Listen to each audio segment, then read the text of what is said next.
অনেক ডেঙ্গু হয় আর অনেক বাচ্চাদের মা বাবার অনেক অসুস্থ হয়ে যায় ওরা।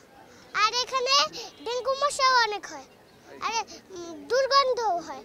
আর এই খালটা যদি আমরা পরিষ্কার করি তাহলে আমরা কেউ অসুস্থ হবে না। এখানে ময়লা ফালানোর কারণ হলো আমরা নিজেরাই দায়ী, কারণ আমাদের এখানে ময়লা নেওয়ার কোনো ব্যবস্থা নেই।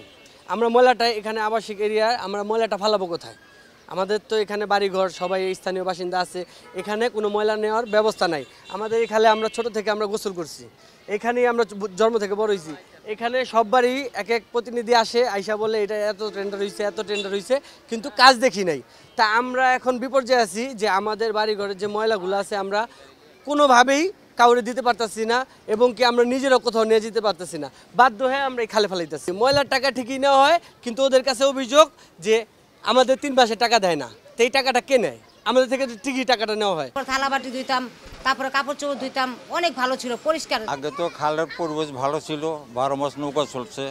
এখন তো আর মনে করেন এই যে দূষিত হওয়ার পর থেকে যে খাল মরে গেছে, এখানে পরিষ্কার পরিচ্ছন্ন রাখার দরকার। খাল তো এখন শুকাই হয়ে আছে, ময়লা ফালাইতে এর উপরে হাইটেও যায় মানুষ।